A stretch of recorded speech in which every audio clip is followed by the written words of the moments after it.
मराठी शाळा आणि इंग्लिश शाळा आणि आपला अनुभव असेल आतापर्यंतच्या जीवनामध्ये आपण वेगवेगळ्या प्रकारची बरीच व्याख्यानं दिलेली आहेत, आम्ही बरीच ऐकले.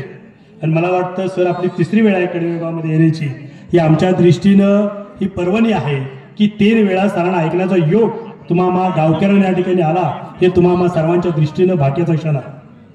त्यामुळं सरांचं पुन्हा एकदा आपण टाळ्याच्या गजरामध्ये स्वागत करूया आणि सरांना मी व्याख्यान देण्यासाठी आपण या ठिकाणी उपस्थित राहावं अशी विनंती करतो आणि थांबतो.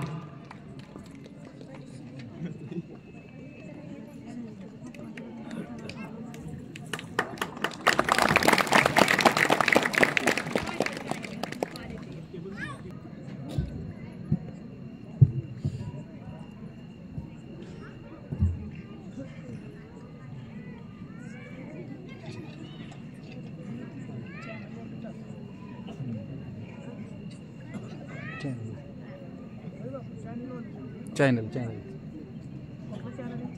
बांधव ग्रुप.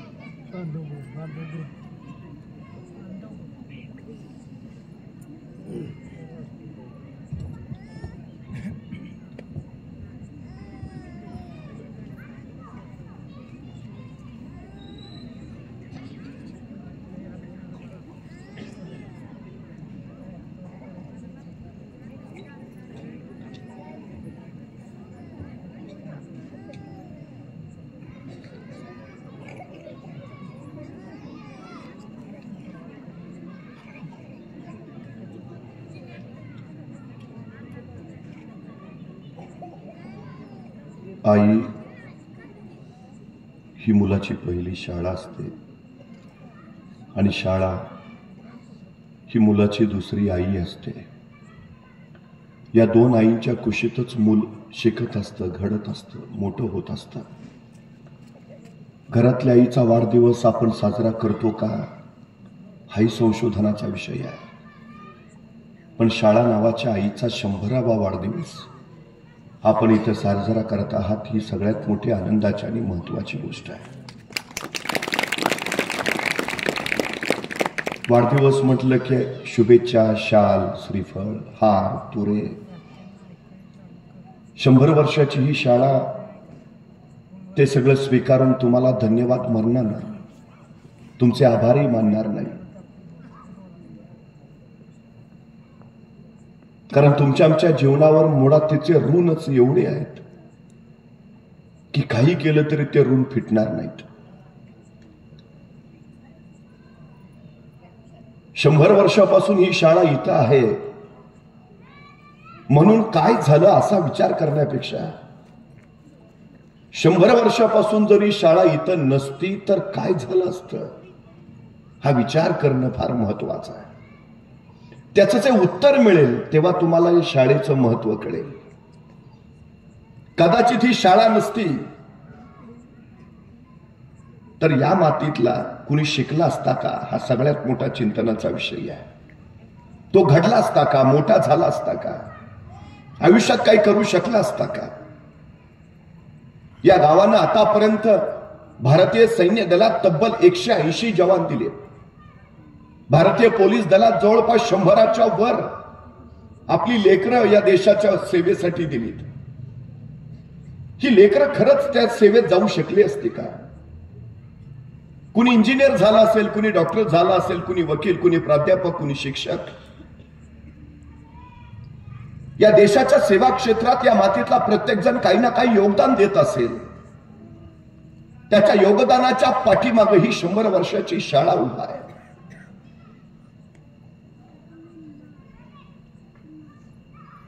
त्या शाळेचा आपण वाढदिवस साजरा करत आहात. आपल्या सगळ्यांना खरं तर त्यासाठी मनपूर्वक शुभेच्छा द्यायला हव्यात.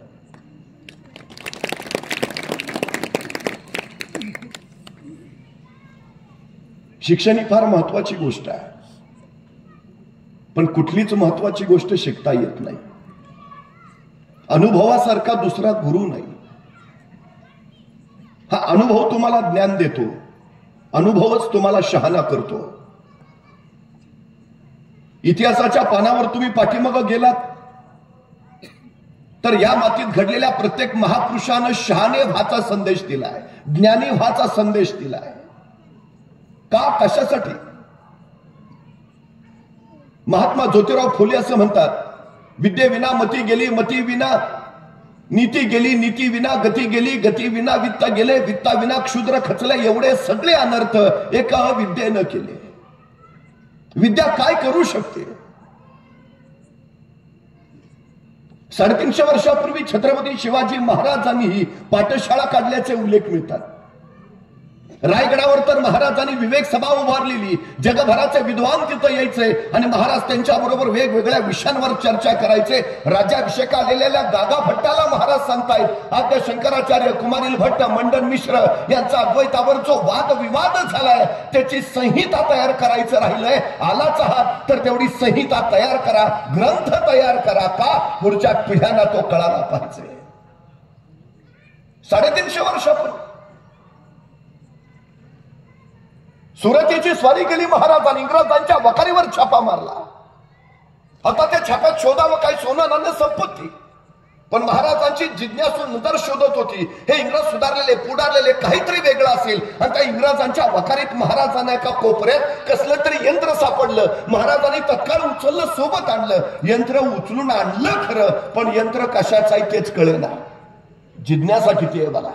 महाराजांनी पुन्हा इंग्रजांना पत्र पाठवलं, ते परवा आम्ही छापा मारलेला, आणलंय तुमचं यंत्र उचलून, पण कशाचं आहे सांगता का? नाही सांगितलं इंग्रजांनी. महाराजांनी शोध घेतला यंत्र कशाचं, आणि लक्षात आलं हे छपाई करायचं यंत्र आहे. महाराज म्हणले उत्तम उत्तम, यंत्र सुरू झालं पाहिजे, छपाई कला सुरू झाली पाहिजे, ग्रंथ छापता येतील, ज्ञान प्रवाहित करता येईल, चालू झालं पाहिजे. महाराजांनी परत इंग्रजांना पत्र लिहिलं, हे छपाई यंत्र चालवणारा माणूस पाठवता का? नाही पाठवला इंग्रजांनी. महाराजांनी ते यंत्र रायगडावर नेलं. रायगडावर त्यावेळी त्याला लिहिता मंडप म्हटलं जायचं, पण यंत्र सुरू झालं नाही. मग महाराजांनी ते यंत्र सुरतच्या भीमजी पारेख नावाच्या माणसाला दिलं आणि सांगितलं, छपाई यंत्र सुरू करा, छपाई कला सुरू करा. आणि सुरतच्या भीमजी पारेखनं महाराजांनी दिलेलं ते यंत्र सुरू केलं आणि हिंदुस्थानातला पहिला छापखाना सुरत मध्ये चालू झाला, ज्याचं नाव होतं श्री शिवाजी छापखाना. हिंदुस्थानच्या छपाई कलेचे जनकच महाराज. मग महाराजांना का वाटतंय हे चालू झालं पाहिजे, ज्ञान प्रवाहित झालं पाहिजे? का? कारण ते ज्ञानच तुम्हाला शहाणं करतं, ते ज्ञान तुम्हाला घडवतं. शाळा म्हणजे संस्काराचं देणं, शाळा म्हणजे विचारांचं देणं, शाळा म्हणजे कृतीचा आराखडा, शाळा म्हणजे जीवनाची प्रयोगशाळा. जो तिथं गेला तो घडला. आमच्या आयुष्यात त्या शाळेचं मोल आणि महत्व प्रचंड मोठं आहे, अफाट. हे शिकणं फार गरजेचं असतं. फरक लगेच माणसातला लक्षात येतो. ती अत्यंत गरजेची गोष्ट आहे. मन घडवण्याचं काम तुमचं शिक्षण करतं. पराभव पहिल्यांदा रणात होत नाही, पराभव पहिल्यांदा मनात होतो. जी माणसं मनानं पराभूत असतात रणात जिंकूच शकत नाहीत, आणि जी माणसं मनानं जिंकलेली असतात रणात पराभूतच होऊ शकत नाहीत. रण जिंकायचं असेल तर पहिल्यांदा मन जिंकणं महत्वाचं, मन घडणं महत्वाचं, आणि मन घडवण्याचं कार्य हे शिक्षण करतं. सगळ्यात महत्वाची गोष्ट आहे ती. हे शिक्षण जर महत्वाचं नसतं तर छत्रपती शिवाजी महाराजांनी आपल्या पुत्राला सगळ्या क्षेत्राप्रांताचं शिक्षण दिलंच नसतं. ते म्हणाले असते उद्या राज्यच करायचं आहे. तुम्हाला माहिती आहे, 1 नाही, 2 नाही, 3 नाही, 4 नाही, 5 नाही, 6 नाही, 7 नाही, 8 नाही, 9 नाही, 10 नाही, 11, 12, 13, 14, 15, 16 भाषा येत आहेत संभाजी राजांना. मराठी येते, हिंदी येते, प्राकृत येते, उर्दू येते, कन्नड येते, तामिळ येते, हिब्रू येते, पाली येते, संस्कृत येते. एवढंच नाही, राज्याभिषेकाला आलेला हेनरी ऑब्जेंडन लिहितो या छोट्या युवराजांना इंग्रजी सुद्धा येते. 350 वर्षापूर्वी शंभूराजे इंग्रजी बोलतायत. नुसते बोलत नाहीयेत, अनेक काव्यग्रंथ लिहिलेत संभाजी महाराजांनी. राजकारणाची चर्चा करणारा बुधभूषणम, नायिकाभेद, नकशिका, अध्यात्माची चर्चा करणारा 7 शतक, वयाच्या 14व्या वर्षी श्री गणेशाचं वर्णन करताना संभाजी महाराज लिहितात, पद पदम पत्र समाचार न जंग जमिकन ककर बकर ना विललित गबिरा उदर लंबित विशाल वर उर दीर्घति मुंडी कर दे तचारी फल एक दंत रुसुंड लवत हरिजात सकल मल. 14व्या वर्षी संभाजी महाराजांनी केलेलं श्री गणेशाचं वर्णन आहे. का महत्वाचं?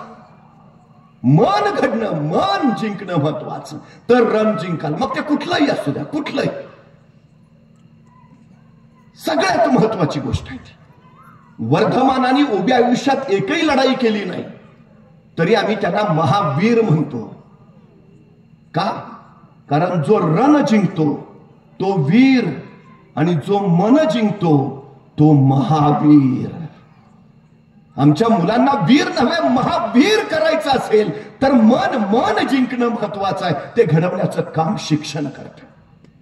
सगळ्यात महत्वाची गोष्ट. या वयात जो संस्कार मनाच्या पटलावर होतो आयुष्यभर विस्मरणात जात नाही. आयुष्यभर. 80 वर्षाच्या वृद्धाला सुद्धा जर आता विचारलं की तुम्ही 4थीत असताना तुमच्या शाळेत कुठली प्रार्थना होती, तो पटकन सांगेल. प्रसंगी त्याला स्वतःच्या नातवाचं नाव आठवणार नाही, पण शाळेत शिकवलेली प्रार्थना तो कधीच विसरणार नाही. कोरली जाते. इतका संस्कार ठाम असतो या वयात झालेला. सगळ्यात महत्वाचा. सगळ्यात. त्यामुळे हे शिक्षणच अत्यंत गरजेचं आहे. अत्यंत महत्वाचं. फळ्यावर अक्षर उमटावी तशी मनावर संस्कार उमटले जातात जे चिरंतन राहतात. त्यामुळं हे अत्यंत गरजेचं आहे.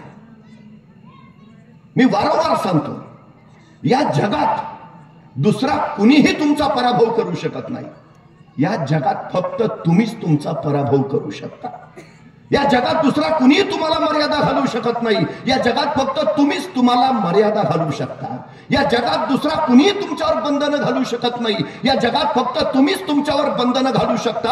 आणि या जगात दुसरा कुणीही तुम्हाला विजयी करू शकत नाही. या जगात फक्त तुम्हीच तुम्हाला विजयी करू शकता, दुसरं कुणीही नाही. आपणच आपल्या आयुष्याचे शिल्पकार आहोत, दुसरं कुणीही नसतं. माणसाला 2 मन असतात, एक बहिर्मन आणि दुसरं अंतर्मन. बहिर्मन निर्णय घेतं आणि अंतर्मन अंमलबजावणी करतं. तुम्ही तुमच्या मनात काय विचार करता तेच घडतं. अंतर्मन ते घडवायच्या मार्गी लागतं. या जगात असं काहीच घडत नाही ज्याचा तुम्ही विचार केला नाही. जे घडतं त्याचाच तुम्ही विचार करत असता, हे पहिलं लक्षात ठेवा. कुणी म्हणायचंच कारण नाही माझ्या वाट्याला दुःख जास्त आहे, तू विचारच त्याचा करतोयस.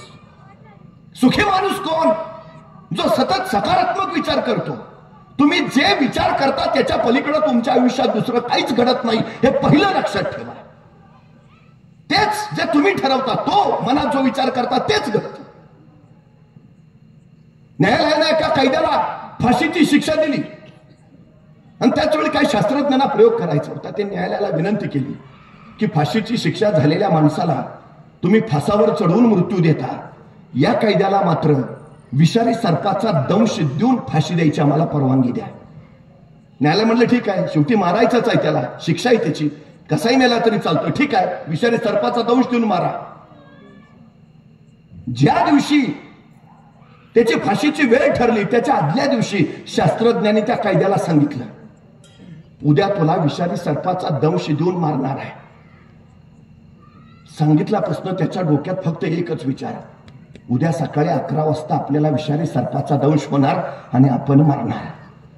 दुसऱ्या दिवशी 11 वाजता ते शास्त्रज्ञ आले, त्याला सांगितलं आता काही क्षणात तुला विषारी सर्पाचा दंश होईल. आणि त्या कैद्याचे डोळे बांधले आणि शास्त्रज्ञांनी 2 टाचण्या घेतल्या आणि त्या टाचण्या त्याच्या हातावर जोरात टोचल्या. त्या कैद्याला वाटलं चावला, साप चावला.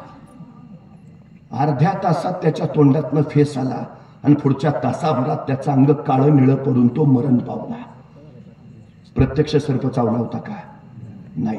दिवसभर तो विचार करत होता आपण साप चावून मरणार आहे. किती मनात सामर्थ्य असेल, मनाची ताकद किती असेल. या जगामध्ये तुमच्या मना इतकं दुसरं सामर्थ्यशाली काहीच नाहीये. अनुभव सुद्धा तुमच्या पुढे कमी आहे, सागराचा प्रपात कमी आहे, भूकंपाची लाट कमी आहे. इतकं प्रचंड सामर्थ्यशाली तुमचं मन आहे. जे ठरवतात ते होतच. मग तेच होतंय तर तुम्ही विचार कुठला करता? कसला विचार करता? तो विचार जर चांगला असेल तर उत्तम घडेल. त्या मनात येणारा विचार जर वाईट असेल तर सगळं विनाशकारी घडेल. विचार कुठला? हा विचार कुठला करायचा ते शाळा शिकवते. सगळ्यात महत्वाची गोष्ट आहे ती. आमच्या मनात सकारात्मकच विचार यायला हवेत. ते विचार संस्काराने आमच्यात येतात. ते संस्कार आम्हाला शिक्षण ती शाळा देते. म्हणून शाळा महत्वाची आहे. सगळ्यात महत्वाची गोष्ट. अडाणी माणसाला बोलायचा अचपेचच नसतो. ते कुठेही मध्ये काही बोलतं का? संस्कारच नाही ना, विचार नाही, त्याला काही कळत नाही. आपण म्हणतो जगण्याचं वागण्याचं आत्मभान हे शिक्षण देतं, ती शाळा देते. हे सगळ्यात महत्वाचं. नकारात्मक विचार करणारी माणसं कायम दुःखी असतात. ती जगाची चिंता वाहिल्यागत सतत ताणात असतात. आणि सकारात्मक विचार करणारी माणसं कायम आनंदी असतात. भरे आयुष्यात काही उलटापालटी घडू द्या, तुम्हाला त्याच्या चेहऱ्याकडे बघून वाटणारच नाही ह्याच्याकडे काही झालंय म्हणून. हा सकारात्मक विचारसरणीचा फरक असतो, बदल असतो. सगळ्यात महत्वाचा एक गोष्ट महत्वाची आहे की तुमच्यावरचा विश्वास निर्माण झाला पाहिजे. तुमचा विश्वास निर्माण करून द्यायचं काम तुमचं शिक्षण करतं. तू हे करू शकतोस, हे काम शिक्षण सगळ्यात महत्वाचं. शिवबाराजे 12 वर्षाचे होईपर्यंत मासाहेब जिजाऊ आणि शहाजीराजांनी त्यांना आवश्यक ते सगळं शिक्षण दिलं होतं. सगळं शिक्षण. आमच्या मुलाला शिक्षण का कधी द्यायचं आहे ते याच वयात आहे होते. इतका परिणाम होतो, इतका प्रभाव पडतो त्याचा. तुम्हाला साधी गोष्ट सांगतो. आमच्या घरात लहान मुलं असतं, रांगत असतं, आई स्वयंपाक करत असते. आई स्वयंपाकात मग्न आहे ते पोर बघतं आणि रांगत रांगत हळूच अंधाऱ्या खोलीच्या दिशेनं पुढे जातं. आईचं लक्ष जातं. आई तशी तिथनच ओरडते, ए नको जाऊ, अंधारात भाऊ असतो, नाही जायचं. ते तिथूनच आईकडे बघतं. आई म्हणते नाही, भाऊ असतो. ते तिथंच थांबतो. आई परत स्वयंपाकाला लागते. आईचं लक्ष नाही बघून ते पोरगं परत अंधाराकडे झेपावतं. कुतूहल त्याच्यात जन्माच्यात असतंच. उजेडात काय त्याला कळतंय, अंधारात काय आहे ते बघायची त्याला जिज्ञासा आहे. ते परत जातं अंधाराकडे. आई परत बघते, सांगते आई सांगितलं नाही जायचं, अंधारात भाऊ असतो, नको जाऊ. ते परत बघतो. आई परत स्वयंपाकाला लागते. आईचं लक्ष नाही बघून ते परत अंधाराकडे झेपावतं. धाडस माणसात जन्मजात असताच. त्याला भीतीच नाही वाटत. तुम्ही बघा, मोठा माणूस कधी ज्योतीला हात नाही लावणार दिव्याच्या, पण लहान पोर पटकन जाऊन पकडतं. का? धाडसच असतं त्याच्यात, भीती नसते. का? ज्ञान नसतं. जिथं ज्ञान नसतं तिथं धाडस प्रचंड असतं. सगळ्यात महत्वाची गोष्ट. कारण भीतीची त्याला जाणीवच नसते. ज्ञान तुम्हाला भीतीची जाणीव करून देतं. सगळ्यात महत्वाचं. ते पोरगा अंधाराकडे जायला निघाला तशी आई मग संतापते, उठते, त्याला उचलते आणि लांब नेऊन ठेवते. सांगते सांगितलं नाही जायचं, अंधारात भाऊ असतो, नाही जायचं. त्या मुलाच्या लहानपणीच त्याच्या अचेतन मनावर कायमचा संस्कार होतो. अंधारात भाऊ असतो. पट्ट्या पुढं 2 पोरांचा बाप झाला तरी अंधाराचा. दोष कोणाचा आहे? बरं मला सांगा, एवढ्या संख्येनं तुम्ही इथं बसलाय, कधी कुणी भाऊ बघितलाय का? मग नसलेला भाऊ आम्ही आमच्या पोरांच्या डोक्यात का घालतो? जे अस्तित्वातच नाही त्याची भीती कशासाठी? शाळेत जाणाऱ्या पोराला कुणीतरी कट्ट्यावर बसलेलं सांगतो, कसं काय चालला अभ्यास, नीट करा, इंग्रजी अवघड असतो. अरे तुला कुणी सांगितलं? त्याच्या डोक्यात कशाला भाऊ घालतो इंग्रजी अवघड असतं म्हणून? ते उगाच कुणीतरीच गणित कठीण आहे. अरे तू गप ना. हे भाऊ आहेत. या जगात अवघडच काही नाही मुळात. जी गोष्ट तुम्ही करत नाही ती अवघड बनते आणि जी गोष्ट तुम्ही वारंवार करता ती तुमच्यासाठी सोपी असते. हे सगळ्यात महत्वाचं. शाळा काय करते? शाळा त्या अवघड गोष्टींचा सराव करून घेते आणि अवघड गोष्ट तुमच्यासाठी सोपी बनवते. महत्वाचं ते आयुष्याचा धडा काय आहे. आमची अडचण काय, जे अवघड आहे तिकडे आम्ही बघतच नाही आणि जे सोपं आहे ते सारखं धडपडत बसतो. आणि जे जमतंय ते कशाला करतो, जे जमत नाही ते करणार. सगळ्यात महत्वाची गोष्ट आहे ती. यश आणि आपण यांच्यामध्ये फक्त भीती उभा असते. ही भीतीची भिंत ढासळली की मग यश स्वागताला उभा राहते. आणि भीतीवर विजय मिळवायचा एकमेव मार्ग आहे आक्रमण. कशाची भीती वाटते? आक्रमण. सगळ्या बचावाचा सर्वोत्तम पर्याय आक्रमण. बस. काय अवघड वाटतंय? गणित, सतत गणित करत बस. इतका कर की शरण आलं पाहिजे तुला. इंग्रजी अवघड वाटतंय? इतका इतका इतका अभ्यास कर की शरण आलं पाहिजे. बचावाचा सर्वोत्तम पर्याय आक्रमण. संकटापासून पळून जाऊन संकट टाळता येत नाहीत. संकटांशी लढून आणि संकटांशी भिडूनच संकटांवर विजय मिळवता येतो. हे सगळ्यात महत्वाचं आहे. हे भिडणं आणि हे लढणं, त्याचा संस्कार आम्हाला शिक्षण देत. सगळ्यात महत्वाची भीती घालवतं पहिलं ते. भीतीवर मात करता यायला हवी, भीतीवर विजय मिळवता यायला. सगळ्यात महत्वाचा आशय आहे तो. सगळ्या गोष्टी आमच्याकडे आहेत, काही नाही आमच्यात असं नाहीच आहे. आपल्याला उगाच वाटतं ते नाही. आम्ही आता कडवे सारख्या ग्रामीण भागात कसं काय आपल्याला जमायचं? मग कडवेत जन्माला आला म्हणून काय परमेश्वरनं मेंदू कमी दिलाय का? का शारीरिक क्षमता कमी दिल्यात? मग जगातला प्रत्येक जण जे काही करू शकतो ते तुम्ही करू शकता. ही सगळ्यात मोठी वस्तुस्थिती आहे. मग तुम्ही मागे पडायचं कारण काय? का कडव्यात एखादा सचिन तेंडुलकर उभा राहू शकत नाही? राहू शकतो. कडव्यात अमिताभ बच्चन होऊ शकत नाही? होऊ शकतो. कडव्यात एखादे शास्त्रज्ञ विजय भटकर तयार होऊ शकत नाही? होऊ शकतात. अडचण काय आहे? सगळ्या गोष्टी आमच्यात आहेत, पण आमच्यात आहेत हे सांगणार कोणीतरी पाहिजे ना. ते काम शाळा करते. तुझ्यात हे आहे संस्कार. आपल्यात असणाऱ्या क्षमतांची ओळख कुठं पडते? ती शाळेत पडते. मुळात शिक्षण हा शब्दच, एज्युकेशन, लॅटिन शब्दांपासून बनलाय. 3 लॅटिन शब्दांपासून एज्युकेशन हा शब्द बनलाय. एज्युकेरे, एज्युकेअर आणि एज्युकेटम. म्हणजे मुलांमधले सुप्त गुण शोधणं, त्या सुप्त गुणांचं संवर्धन करणं आणि त्याला योग्य व्यासपीठ मिळवून देणं. ह्या 3 क्रिया जिथे एकत्र घडतात त्याला एज्युकेशन असं म्हटलं जातं. शिक्षण. काय शोधायचं आहे? काय आहे त्याच्यात? कुठला गुण आहे? सगळ्यांच्यात सगळे गुण कधीच नसतात, पण प्रत्येकात काही ना काही अलौकिक गुण असतो, एवढं मात्र खरं. तो काय आहे ते शोधता आलं पाहिजे. जगातलं सगळ्यात श्रीमंत ठिकाण कुठलं माहितीये? स्मशान. कारण त्या परमेश्वरानं प्रत्येकाला काही ना काही अलौकिक गुण दिलाय.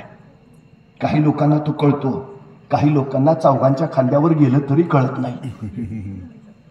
त्या गुणानं त्याला जग बदलता आलं असतं, पण आपल्यात तो गुण आहे हेच त्याला समजत नाही. तो गुण त्याच्याबरोबर चौघांच्या खांद्यावर त्या स्मशानात जातो आणि तिथंच पडून राहतो. असे असंख्यांचे असंख्य अलौकिक गुण त्या स्मशानात आहेत. म्हणून मी त्या स्मशानाला जगातलं सगळ्यात श्रीमंत ठिकाण मानतो. सगळ्यात श्रीमंत. क्षमता माहिती पाहिजेत. क्षमता सगळं आपल्याकडे. ते कळालं. पहिलं काम शिक्षणाचं ते आहे. काय आहे ते शोधा. काय करू शकता शोधा. आताच्या पिढीची सगळ्यात मोठी अडचण झाली. मी परवा एका मुलाला सहज विचारलं, काय रे 100 मीटर पळशील का? तो 5 मिनिटं माझ्याकडेच बघत बसला. अरे 100 मीटर पळशील का? मग हळूच म्हटला 100 मीटर म्हणजे किती? मग मी त्याला विचारलं, तू काय खेळबिळ खेळतोस का? नाही मला सगळे खेळ खेळतो. क्रिकेट खेळतो, फुटबॉल खेळतो, हॉलीबॉल खेळतो, बॅडमिंटन खेळतो. म्हणलं एवढे सगळे खेळ खेळतो, दिवसभर मैदानावरच असतोस का काय? तो म्हणला मैदानावर नाही, मोबाईलवर खेळतो. म्हणलं मग बरोबर आहे, तुला 100 मीटर काढणारच नाही. मग त्याला सांगितलं इथून त्या शाळेपर्यंत जे अंतर आहे त्याला 100 मीटर म्हणायचं. पळशील का? मला करतो प्रयत्न. आता तुला काय 5 किलोमीटर पळायला सांगतोय का? 100 मीटर करतो ना प्रयत्न. बरं म्हटलं मला सांग, हे 100 मीटर अंतर पार करायला तुला किती वेळ लागेल? तो 5 मिनिटं अंतरच बघत बसला. अरे मला सांग ना.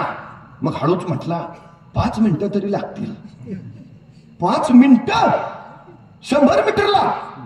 अरे ऑलिम्पिक मध्ये हुसेन बोल्टचं रेकॉर्ड 9.98 सेकंदाचा आहे. त्या हुसेन बोल्टला 100 मीटरला 10 सेकंद लागतात. तू 15 सेकंद म्हण, 20 सेकंद म्हण, 25 सेकंद म्हण, का 5 मिनिटं? हो माझं मला माहिती आहे ना. अरे सांगितलं ना 5 मिनिटं लागतील. अहो मला सुचायचं बंद झालं. तेवढ्यात त्याचा मित्र धावत आला. ए पळ, कुत्रा पिसळलंय. एवढ्या भयान वेगात पळत सुटला. 7 सेकंदात 100 मीटर. त्याला म्हटलं तू का हुसेन बोलतो रेकॉर्ड मोडलंस. त्याला 10 सेकंद लागतात, तू 7च सेकंद. मग कुत्र मागं लागलं होतं. म्हणजे 7 सेकंदात 100 मीटर पळायची क्षमता तुमच्यात आहे. बाहेर कधी आली? संकट आलं तेव्हा. मग संकट चांगली आहेत का वाईट आहेत? चांगली आहेत हो. संकटांचं स्वागत करायला हवं. संकट तुम्हाला अडवायला येत नाही, संकट तुमची उंची वाढवायला येतात. अडथळे तुम्हाला रोखायला येत नाही, अडथळे तुमच्यातल्या क्षमता बाहेर काढतात. अडचणी तुम्हाला अडवायला येत नाही, अडचणी तुमच्यातली कौशल्य बाहेर काढतात. संकट अडचणी यायलाच हव्यात, कारण त्याच तुम्हाला घडवतात. ही सगळ्यात आणि सगळ्यात महत्वाची वस्तुस्थिती आहे. तुमचा संघर्ष जेवढा मोठा तेवढी तुमची उंची मोठी असते. सगळ्यात महत्वाची गोष्ट मी वारंवार सांगतो, ज्याच्या घरी सगळी संपन्नता आहे त्यांच्या घरची पोरं कधीच गुणवत्ता यादीत येत नाहीत. त्यांच्या घरी धुण्या भांड्याचं काम करणाऱ्या मोलकरणीची पोरं गुणवत्ता यादीत असतात. का? कारण अनुकूल परिस्थिती तुमच्यातले उपजत गुण कधीच बाहेर काढत नाही. प्रतिकूल परिस्थितीच तुमच्यातले उपजत गुण बाहेर काढते. त्यामुळे उगाच आमच्या तिकडे हे नाही, आमच्याकडे कारण सांगायचे हौसले. सगळ्यात महत्वाची अडचण आहे. नशिबवान आहे तुम्ही, 100 वर्षापासून तुमच्या गावात शाळा आहे. अहो, रस्त्यावरच्या विजेच्या खांबाखाली बसून डॉक्टर बाबासाहेब आंबेडकर शिकलेत. आणि मग ते अमेरिकाच्या कोलंबिया विद्यापीठात पोहोचले. त्या विद्यापीठाच्या प्रवेशद्वारावर लिहिलंय, शतकातील सर्वोत्तम विद्यार्थी डॉक्टर बाबासाहेब आंबेडकर. नाही हो, शिक्षणाची व्यवस्थाच नाही, सवालच नाही, तरी ते शिकले. लाल बहादूर शास्त्री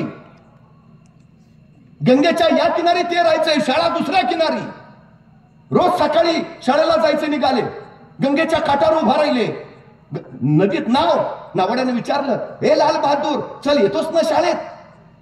लाल बहादूर म्हटले, नाही तुम्ही जा. का रे? नाही, तुम्हाला द्यायला आज पैसे नाहीयेत माझ्याकडं. अरे मग उद्या दे ना. पण उद्या तरी कुठून येतील? अरे मग आल्यावर दे ना. नको, आई म्हणते आपलं ओझं दुसऱ्याच्या डोक्यावर कशाला, तुम्ही जा. तो नावाडी निघून गेला. लाल बहादूर शास्त्रीने अंगावरचे कपडे काढले, त्या कपड्यामध्ये स्वतःचं दप्तर गुंडाळलं, ते डोक्याला मुंडासं म्हणून बांधलं आणि सरळ गंगेत सूर मारला आणि झपाझप पोहत पलीकडच्या किनाऱ्यावर गेले. तिथं परत कपडे घातले, दप्तर हातात गेलं, शाळेत जाऊन बसले. शाळा शिकले. लाल बहादूर ते असे, ते लाल बहादूर या देशाचे पंतप्रधान झाले. संकटच तुम्हाला घडवतात. सगळ्यात महत्वाची गोष्ट, तुम्ही किती भाग्यवान आहे.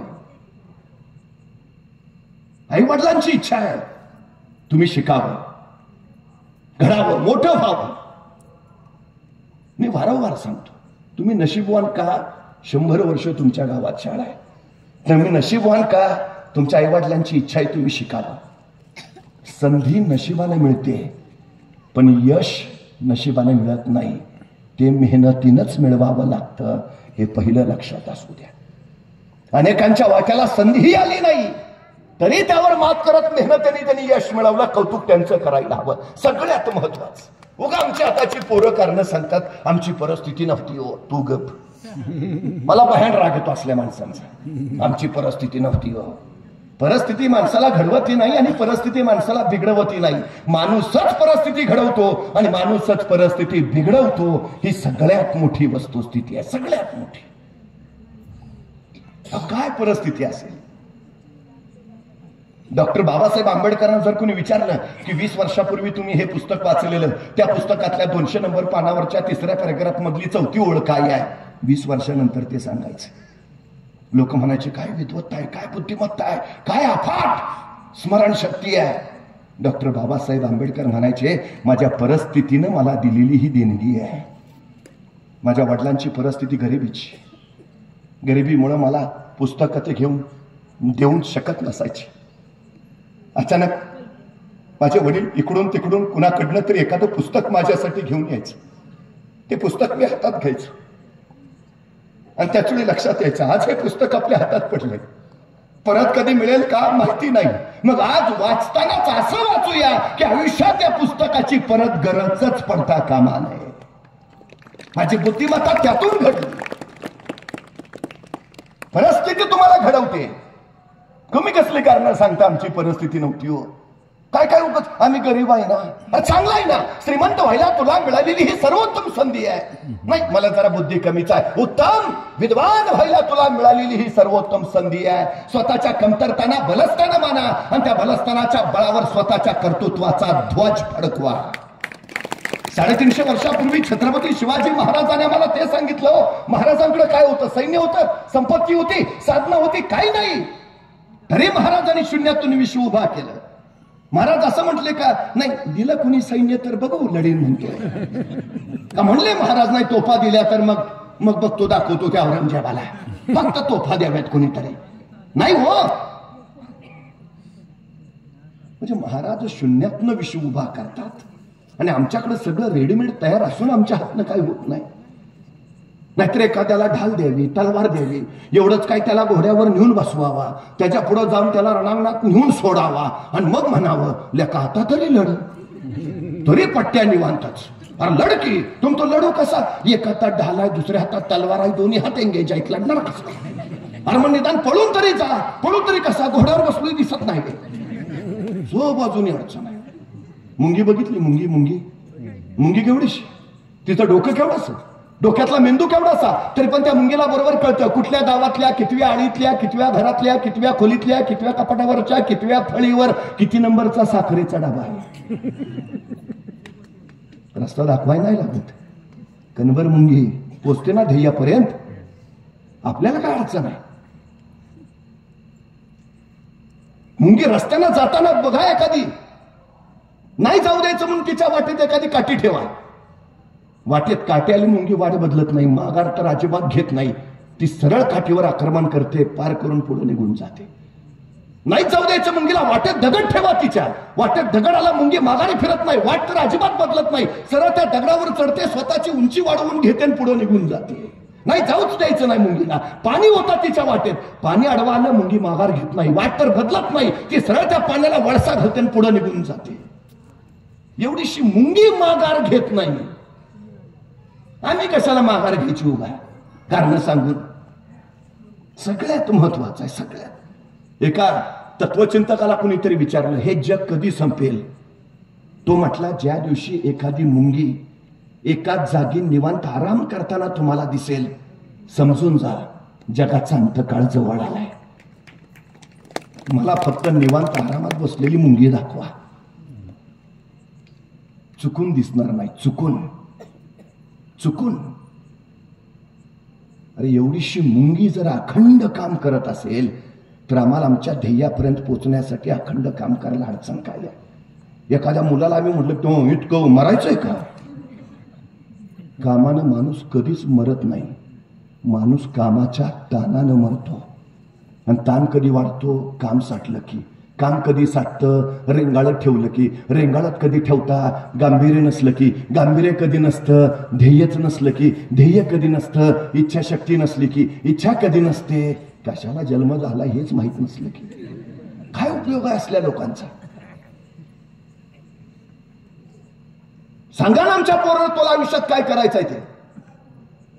काही अडचण नाही, सगळं होतं या जगात, काही अडचण नाही. मानवी व्यक्तिमत्वाचे संशोधक आणि जीवशास्त्रीय अभ्यासक असं म्हणतात की नुकतंच जन्माला आलेलं एखादं नवजात बाळ तुम्ही आम्हाला आणून द्या आणि त्याला काय बनवायचंय ते सांगा, आम्ही बनवून देतो. हवं ते बनवता येतं. डॉक्टर बनवायचं आहे, बनवू शकता. इंजिनियर बनवू शकता. वकील बनवू शकता. अभिनेता बनवू शकता. क्रिकेटर बनवू शकता. जे हवं ते. अरे ओल्या मातीच्या गोळ्याला जर हवा तसा आकार देत येत असेल तर जिवंत हाडामांसाच्या गोळ्याला का नाही आकार देता येणार? फक्त माती ओली हवी आणि वय संस्कारक्षम हवं. हे संस्कारक्षम वय तुम्हाला कुठे भेटतं? इथं, शाळेत. त्यामुळे इथला संस्कार फार महत्वाचा. इथला 12 वर्षाच्या शिवबाराचे शहाजीराजे मासात जिजाऊंचं ठरलं. थोरले पुत्र संभाजीराजे बेंगलोरातच शहाजीराजांबरोबर राहतील. ते कर्नाटकात राज्य विस्तार करतील आणि धाकटे पुत्र शिवबाराजे मासात जिजाऊंच्या सोबत पुण्यात येतील आणि ते महाराष्ट्रात राज्य विस्तार करतील. 12 वर्षाचे आहेत फक्त. 12 वर्षाचे शोभाराजे मासाहेब जिजाऊंच्या सोबत पुण्याकडे यायला निघाले. यावेळी आपल्या या 12 वर्षाच्या पुत्राला एका पित्यानं काय द्यावं? आमचा मुलगा कुठे निघाला तर आम्ही काय देतो? डबा, वेळेवर खा. मग शहाजीराजाने काय दिलं आपल्या 12 वर्षाच्या पुत्राला? ध्येय दिलं, स्वप्न दिलं, महत्वाकांक्षा दिली. स्वतः शहाजीराजांनी संस्कृत मधून तयार केलेली मुद्रा आपल्या 12 वर्षाच्या पुत्राच्या हाती सोपवली. काय होता मुद्रे? प्रतिपच्च चंद्र लेखाव वरदेष्णू विश्ववंदिता शाहसुनो शिवसैष्या मुद्रा भद्राय राजथे.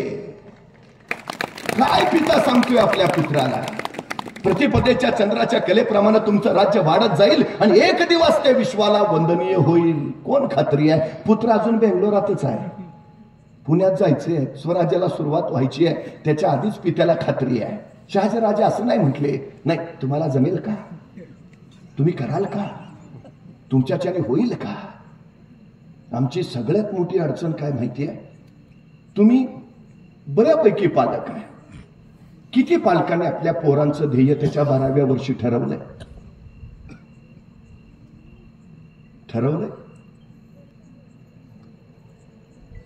कशी घडतील पोरं? मग 12व्या वर्षी शहाजीराजांनी पुत्राचं ध्येय ठरवलंय, स्वप्न दिलं, महत्वाकांक्षा केली. काय करायचं आहे? प्रतिपदेच्या चंद्राप्रमाणे वाढणारं राज्य तुम्हाला उभा करायचं आहे, जे विश्वाला वंदनीय होईल. जमेल का? विचारलंच नाही, जमणारच.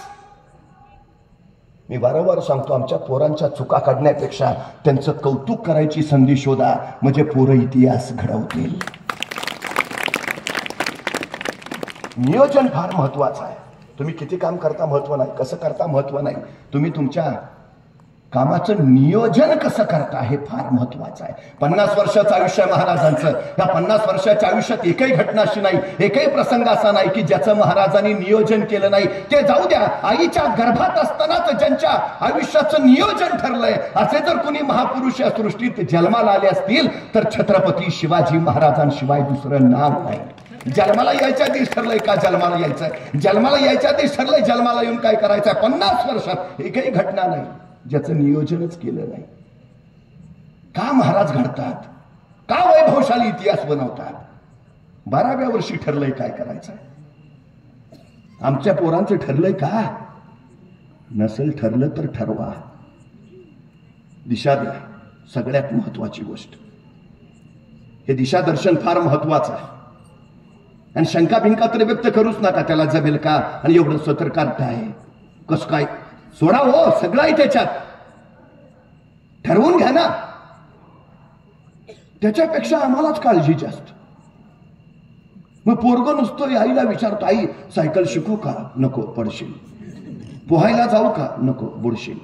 मग खेळायला जाऊ का? नको, धडपडशील. मग करू काय? टीव्ही बघ. कसं ते घडायचं? सगळ्यात महत्वाचा प्रश्न आहे हो. द्या ना ध्येय त्याला. पोर नाही काही वाटत नाही. तर एखाद्या मुलाला मी विचारतो, बरं काय काय चाललंय? नाही चाललंय ना. बरोबर, काय ठरलंय काय? नाही बघूया ना. अरे पण काय? नाही बघू ना मार्क. पण नाही पडले तर नाही, पप्पा म्हणलेत माझ्या जागेवर चिटकवतो. काय ध्येय आहे आमचं? 12व्या वर्षी शोभाराजांना ध्येय मिळतं. सचिन तेंडुलकर 4थीत होते, उत्तम क्रिकेट खेळायचे. वडिलांनी बघितलं, रमेश तेंडुलकरनी सांगितलं तेवढंच कर. 4थी ध्येय मिळालं. आयुष्यभर फक्त क्रिकेटचा देव झाले. तुम्ही तुमच्या मुलाचं ध्येय किती लवकर ठरवता त्याच्यावर ठरतो तो किती उंची गाठणार. ठरवा ना, अडचण काय आहे? सगळ्यात महत्वाची गोष्ट आहे ध्येय द्या. पहिलं ध्येय द्या. दिशा तर दिली पाहिजे ना. एक सद्ग्रस्त चालत चालत बस स्टेशनकडे निघाले होते. बराच वेळ चालल्यावर पाय जरा दुखायला लागले, कंटाळले. तेवढ्यात मागणं रिक्षा आली. रिक्षावाल्याला थांबवलं. त्याला सांगितलं, अरे स्टँडवर सोडशील का? ते म्हणला सोडतो की. किती घेणार? रिक्षावाला म्हणला 100 रुपये. 100 रुपये? राहू दे बाबा, जातो चालतच. निघाले चालत परत. आणखी अर्धा तास चालले. परत पाठीमागनं तीच रिक्षा आली. त्यांनी थांबवले. थांब, आता येशील का स्टँडवर? म्हणलं येतो की. आता किती घेशील? रिक्षावाला म्हणला 200 रुपये. हा, अरे अर्धा तासापूर्वी तू 100 रुपये म्हटला, आता तर अर्धा तास मी पुढे चालत आलोय, आता 200 कसे? रिक्षावाला म्हटला तुम्ही बस स्टँडच्या विरुद्ध दिशेनं चालत नाही का? नाही, दिशा का महत्वाची? विनाकारण वेळ जातो, विनाकारण खर्च होतो, विनाकारण ऊर्जा जाते, उपयोग काय? आम्ही नुसतेच पळत राहतो, पोचतच नाही का? मग लक्षात येतो दिशा चुकली. ही दिशा या संस्कारक्षम वयात कळते. हे ध्येय त्याला द्या. ध्येय म्हणजे त्याच्या आयुष्याची दिशा, कुठल्या दिशेनं जायचं आहे त्यांनी अत्यंत गरजेचं आहे, सगळ्यात महत्वाचं. मुलं त्यांची घडली ज्यांनी ध्येय दिलं. जे नुसते हा बघ बाबा तुला कसं होतंय, काय होणार आहे? सगळ्यात महत्वाची गोष्ट आहे ती. सगळ्यात शहाजीराजाने आपल्या 12 वर्षाच्या पुत्राला आणखी काय दिलं होतं? छोटं मंत्रिमंडळ दिलं. उद्या तुम्हाला तुमचं स्वतःचं मंत्रिमंडळ उभा करायचं आहे. 12व्या वर्षी पित्यानं दिलेलं छोटं मंत्रिमंडळ 6 जून 1674 राज्याभिषेकाच्या वेळेला महाराजांनी त्याचं अष्टप्रधान मंडळात रूपांतर केलं. तुम्ही छोटं स्वप्न द्यावं, ते कर्तृत्वाने त्याला फाट मोठं बनवेल. आणखी काय दिलं होतं शहाजीराजाने? भगवा ध्वज दिला होता आणि सांगितलेलं उद्याच्या उभारणाऱ्या तुमच्या स्वराज्याचा हा भगवा दौलत ध्वज असू द्या. किती खात्री आहे, राज्य उभा राहणारच आहे, राज्याला ध्वज गरजेचाच आहे, हा भगवा घेऊन जा. पण त्याच वेळी शहाजीराजांनी शिवरायांना जबाबदारीचं भान दिलं आणि सांगितलं त्याने काय शिवबाराच आहे. हा भगवा पेलणं कुणालाही शक्य होत नाही. मनगटात रग आणि छातीत धग असावी लागते, कारण हा भगवा साधा नाही. हा भगवा प्रभू श्री रामचंद्रांचा आहे. हा भगवा भगवान श्रीकृष्णांचा आहे. हा भगवा रामकृष्ण हरी म्हणत वारीला जाणाऱ्या वारकऱ्यांचा आहे. हा भगवा हर हर महादेव म्हणत रणांवर कोसळणाऱ्या धारकऱ्यांचा आहे. हा भगवा शौर्याचा, पराक्रमाचा, भगवा त्यागाचा, समर्पणाचा. राजे हा भगवा भगवा फडकत राहू द्या. 6 जून 1674 12व्या वर्षी आपल्या पित्यानं दिलेला तोच भगवा राज्याभिषेकाच्या वेळी महाराजांनी स्वराज्याचा राष्ट्रीय ध्वज म्हणून घोषित केला. पण यशाचं सूत्र सांगितलं शहाजीराजांनी. ध्येय गाठायचं आहे ना, शौर्य गाजवावं लागेल, पराक्रम दाखवावा लागेल, त्याग करावा लागेल, समर्पण द्यावं लागेल, तेव्हा हे यश वाटायला येईल. सगळ्यात महत्वाची गोष्ट असते, एकदा ध्येय ठरलं ना की मग ते ध्येयच, बस दुसरं काय नाही. मग तेवढंच. 35 वर्षात 750 वर्षाचं पारतंत्र्य हटवलंय महाराजांनी. जगाच्या इतिहासातली सगळ्यात कमी कालावधीत घडलेली क्रांती आहे. सोपं नाही हे. फक्त 35 वर्षात 1646 ते 1680 35 वर्षात. का? स्वराज्य हाच ध्यास आणि स्वराज्य हाच श्वास, बस दुसरं काय नाही. हा ध्यास फार महत्वाचा आहे. आमच्या पोरांच्या उरात तो ध्यास ध्यास ध्यास रुजवा, तो फार गरजेचा आहे. फार. फक्त ध्येयाचं अट्रॅक्शन हवंय. ध्येयापासून विचलित करणारं डिस्ट्रॅक्शन नको. विचलित करणारं स्वीकारायचंच नाही, घ्यायचंच नाही. फक्त ध्येयाच्या दिशेनं जायचं, दुसरं अजिबात काही नाही. तुम्हाला माहिती आहे, भारतामध्ये प्रभू श्री रामचंद्रांपेक्षा हनुमानजींची मंदिरं जास्त आहेत. का बरं? हनुमानजींसारखा दुसरा भक्त नाही. इंग्रजीत त्याला फॉलोअर म्हणतात, दुसरा फॉलोअरच नाही. काय ध्येय आहे आयुष्याचं? श्रीराम. काय हवंय? श्रीराम. काय करायचंय? श्रीराम सांगतील ते. काय बनायचंय? राम म्हणतील ते. ध्येयच राम. संपला विषय. आम्हाला काय व्हायचंय? डॉक्टर. आम्हाला काय व्हायचंय? इंजिनियर. आम्हाला काय व्हायचंय? वकील. जे ध्येय ठरलंय तेवढंच. त्या ध्येयापर्यंत पोहोचवणारी जी गोष्ट असेल ती मी स्वीकारेन, आणि जी गोष्ट मला त्या ध्येयापासून बाजूला करेन ती मी नाकारेन. या ध्येयानं जर वाटचाल राहिली, ध्येय मिळतच. ते महत्वाचं.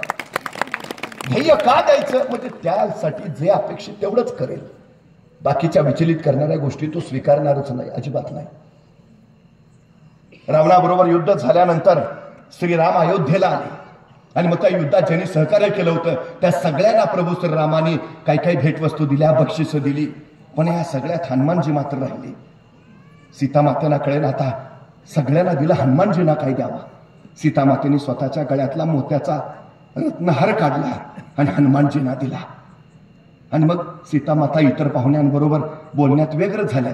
काही वेळानंतर सीतामातेचं लक्ष गेलं तर एका कोपऱ्यात बसून हनुमानजी दिलेल्या त्या मोत्याच्या रत्नहारातला एक एक मोती दातात फोडून बघत होते. सीता मातेला काही कळे ना, एवढा महागडा हार हा बाबा दातात घेऊन फोडतोय का?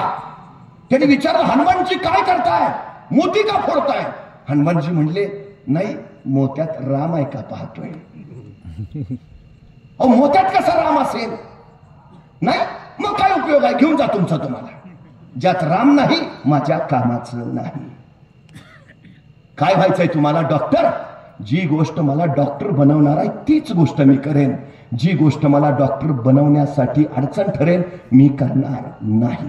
आमच्या ध्येयाच्या दिशेनं पोचायचं असेल तर आम्हाला हनुमानजींसारखा ध्यास ठेवावा लागेल. सगळ्यात महत्वाचा तो ध्यास फार महत्वाचा आहे.